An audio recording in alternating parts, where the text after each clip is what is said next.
Finally আজকে বড় ভিডিওটা নিয়ে হাজির হলাম।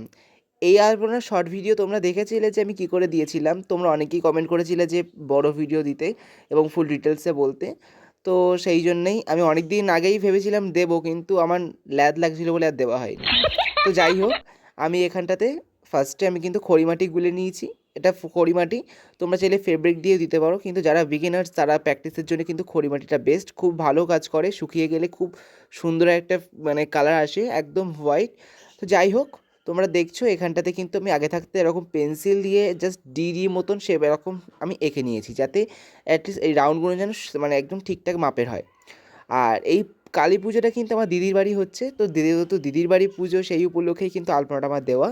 তো যাই হোক, এখানে দেখো আমি মাঝখানে দিয়েছি আমি পদ্ম ফুল, এবং তারপরে আমি নিজের মতন করে ডিজাইন দিয়েছি। আর তোমরা আলপনাতে একটা জিনিস মাথায় রাখবে, যে একটা ধাপে, ফার্স্ট ধাপে একটা একটা জমজমাট ডিজাইন রাখবে, সেকেন্ড ধাপে একদম সিম্পল, তারপরের ধাপে আবার একটু জমজমাট, তারপরের ধাপে আবার একটা সিম্পল, এরকম একটা সিম্পল, একটা জমজমাট, একটা সিম্পল, একটা জমজমাট, এরকমভাবে যদি তোমরা আলপনাটা করো, তোমরা নিজেরাই দেখবে আলপনাটা কতটা সুন্দর ফুটেছে। এবার তোমরা যদি পুরোটাই যদি একদম ঘিজিবিজি করে দাও, পুরোটাই ভরা ভরা আলপনায় যদি ভরিয়ে দাও সব কটা রাউন্ডে, তাহলে কিন্তু একদমই ভালো লাগবে না। তো যাই হোক, আমি কিন্তু এখানটাতে ফার্স্টে এরকম এস মতন যে কলকাগুলো হয় নিয়ে এরকম কিছু পাপড়ি অ্যাড করেছি। দেন আমার কিন্তু সেকেন্ড ধাপটা কমপ্লিট করেছি। আর পদ্ম ফুলটা তোমরা দেখলে। আর তারপরে ধাপে সিম্পলের মধ্যে আমি পদ্ম ফুল রেখেছি, এবং এরকম একটা রাউন্ড দাগ মতন দিয়ে 4 সাইডে এরকম পাতা পাতা মোটিভ অ্যাড করেছি। আর ভেবেছিলাম ওপরের ধাপটাতে কটা পাপড়ি করব, কিন্তু ওখানে পাপড়ি করলে হয়তো ভালো লাগছিল না, ওই জন্যে আমি ওখান থেকে এরকম এস মতন দিয়ে জাস্ট একটা, যেমন মাথায় এসে তেমনই করেছি।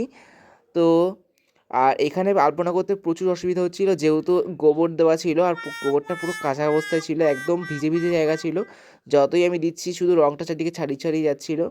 আর তোমরা দেখতেই পাচ্ছ কেমন জায়গাটা ভাঙা মতন। তো যা হোক করে দিয়েছি, এই জায়গাটা আমি এইরকম ডিজাইনটা আমি অ্যাপ্লাই করেছি। তোমরা চাইলে এখানে তোমাদের মাথাতে কিছু ক্রিয়েটিভিটি দিয়ে করতে পারো, আর যদি পারো এর উপরে কিছু পাপড়ি অ্যাড করলেও কিন্তু ওই অবধি কলকাটা ভালো লাগবে। দেন দেখো এখানটাতে আমি আবার এরকম পাতা পাতা মোটিভ কিন্তু আমি অ্যাড করছি। আর এইটা করার জন্য আমি সোনাই কোম্পানির তুলি নিয়েছি, 8 নম্বরের তুলি। তোমরা চাইলে এখানে দয়াল কোম্পানিরটা নেবে, ওটা বেশি ভালো, তুলি নষ্ট হবে না। কিন্তু সোনাই কোম্পানির তুলি এরকম করলে নষ্ট হয়ে যাওয়ার চান্স কিন্তু খুব থাকে। যাই হোক, আমি এখানটা তো সাইডও ওরকম সেম পাতা মোটিভ অ্যাড করেছি। আর তারপরে এইটা পুরোটা কমপ্লিট করার পরে যে যে মায়ের থানটা ছিল, সেই থানের পাশে একদম ফাঁকা ফাঁকা লাগছিলো, ওই লম্বা বেসটায়। তাই ওখানটাতেও আমি এরকম লম্বা রাউন্ড শেপে এরকম যে কলকাটা আমি এখানে সেকেন্ড ধাপে ইউজ করেছি, সেই সেম কলকাটা কিন্তু আমি এখানে ইউজ করেছি। আর এখানে করতে গিয়ে এখানটায় খুবই জল তাদের টেনে নিচ্ছিলো, কারণ এখানটা বড্ড শুকিয়ে গেছিলো গোবরটা, যেটা শুধু টেনে নিয়েছিলো, ডবল করে অ্যাপ্লাই করতে হচ্ছিলো আমাকে খড়িমাটিটা। আর ভেবেছিলাম লাস্টে আমি এর ওপরে লাল ফেব্রিকে একটু টাচ রাখবো, কিন্তু তার আগে ঠাকুর আনা হয়ে গেছিলো বলে আমি এই অবধি স্টপ করে দিয়েছি। এবং এই কলকাটা কমপ্লিট করার পরে আমি সাইডে কিন্তু কিছু পাতা মোটিভ আবার অ্যাড করেছি। কলকায় দেখবে এই পাতা মোটিভটা যদি তুমি একটুখানি বড় ছোট করে ইউজ করো, দেখতে কিন্তু অসাধারণ লাগবে।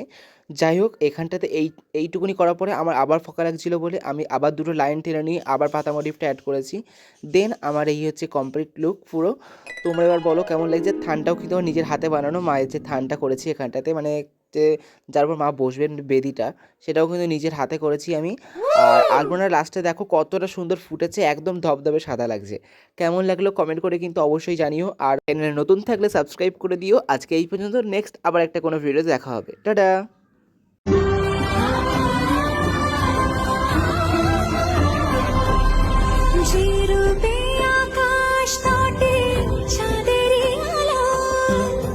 যে রূপে